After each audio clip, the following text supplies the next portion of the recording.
Welcome to our channel. Today we how to withdraw from Instacart Shopper earnings, beginner guide step by step clearly.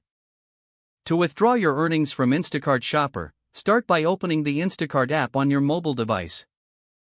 Log into your Instacart Shopper account using your credentials.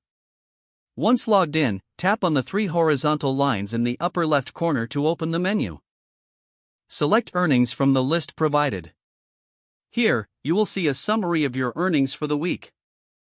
Look for the Withdraw button, typically located at the bottom of the earnings section. Tap on Withdraw to begin the withdrawal process. You will be prompted to choose your preferred withdrawal method. Instacart offers options such as instant cash out or direct deposit. If you select instant cash out, ensure you have linked your debit card. For direct deposit, verify that your bank account information is accurate and up to date. Once you have selected your method, enter the amount you wish to withdraw. Review the transaction details to ensure everything is correct. After confirming, tap on Submit to complete your withdrawal request.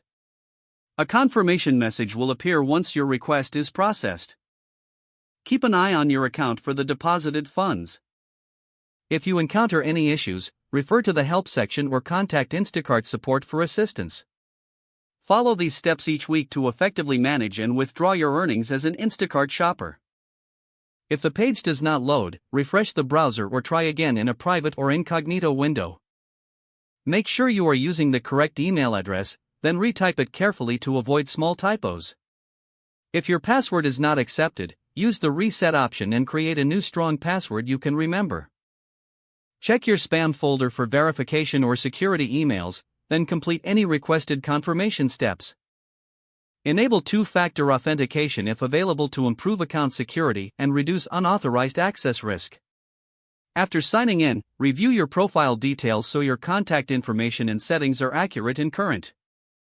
If you see an error message, note it down and try again after restarting your device and internet connection. Log out when you finish, especially on shared devices, to keep your account and payment information secure. If the page does not load, refresh the browser or try again in a private or incognito window. Make sure you are using the correct email address, then retype it carefully to avoid small typos. Don't forget to like this video and subscribe to our channel for more step-by-step tech guides.